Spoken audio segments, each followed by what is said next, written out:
Hi, I'm not John Green, and today we're going to talk about the classical period, which is from a couple thousand years BC to a couple years AD.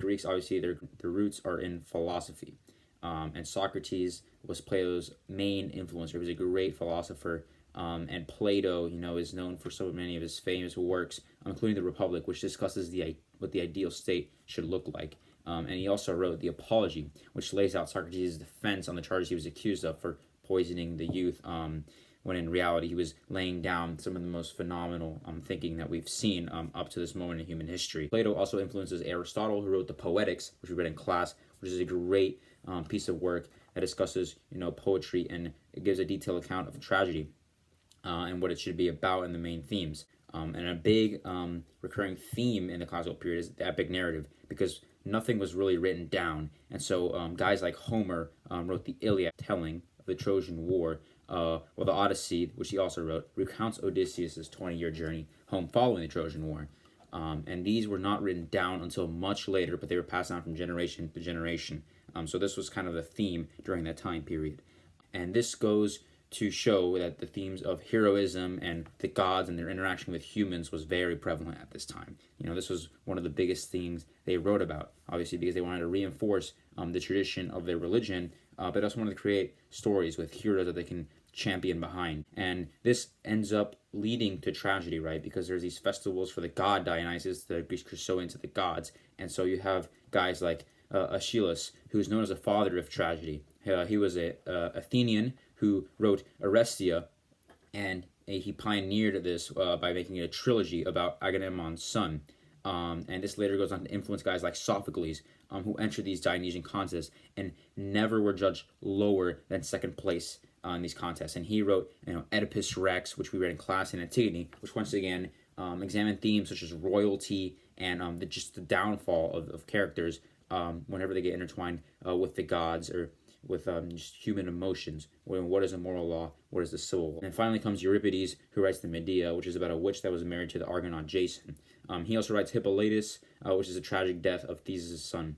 So once again, each of these playwrights focus on tragedy and the downfall of characters, whether it's through a turn of fate or a realization of what's happening. And this is a really big theme in Greek tragedy going forward, which inspires tragedy, as we see in the Renaissance, which is known as the neoclassical, just because it builds off of this tragic element. You see guys like Shakespeare use these tragic elements he saw in the Greeks to influence his own works, and even comedy, which Shakespeare takes off on, and guys like Dante too, right? There was a Greek known as Aristophanes, who wrote works such as The Frogs and the Clouds, which were satirical. So the Greeks experimented with both tragedy and comedy, and they made great plays out of this, which influenced a lot of the things that we see today. Another sector where the Greeks were super influential was history. Herodotus is often called the father of history, right? And he authored a book called The Histories, which talks about the history of the Persian Wars. And this, set what the example was for a historical account to be. So the Greeks influenced a lot of people later down the line, such as the Romans. The Romans borrowed a lot of elements from the Greeks of, the gods and human fate and tragedy and royalty and how they can fall too, and just the struggle between the humans and the gods and things like that. And they were hugely influential later down the road. Anyway, that's enough about the Greeks. Let's talk about the real heavy hitters, the Romans. The Romans made some of the most influential pieces of literature in all of history. For example, let's talk about one of my favorites, Virgil and his Aeneid. The Aeneid was about a man named Aeneas, a Trojan who ended up becoming the forefather of all the Romans. Aeneid had already been a kind of loose historical figure, just a mythological figure who maybe existed. But what Virgil ended up doing was he took all the previous characteristics of Aeneid, well, all one of them really, his pietas, and ended up turning him into a national figure.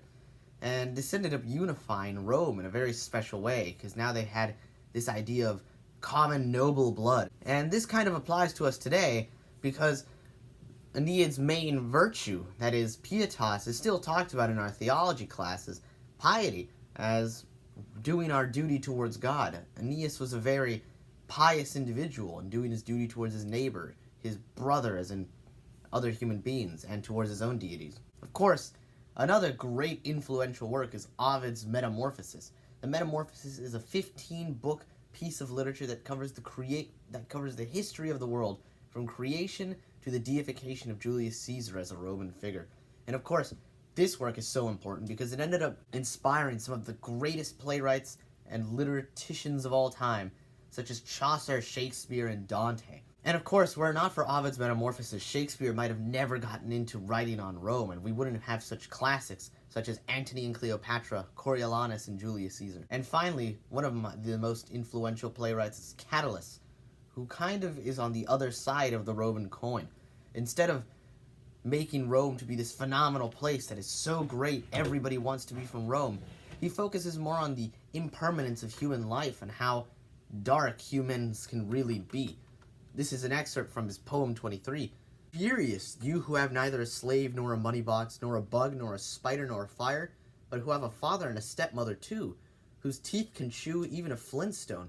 You lead a merry life with your father and that dry stick, your father's wife. Catullus ended up focusing on was how Rome was full of very self-indulgent people who were very open to not being grateful for that which they had. In this case, he's talking about the father and the mother. And of course, the most important thing he did was his work was so polished. He himself said this, that his work is polished. And what ended up happening as a result of that was that he raised colloquial Latin to a new level. Latin was completely revolutionized by Catullus because he made sure to very carefully pick out new words. And we can still experience that today in our very own Latin classes. While we may learn ecclesial Latin, classical Latin had been completely revolutionized by how Catullus chose to structure his poems and whatnot. And of course, some common tropes in Roman literature are the adolescent, the senex, the matrona, and the virgo. The adolescent is kind of like Haemon from Antigone, a young man who wants to marry a girl and who has goals. The senex is the person who opposes him in marrying that girl but wants to further his other goals. The matrona is, of course, the wife of the senex, the mother of the adolescent. She's just kind of an extra character.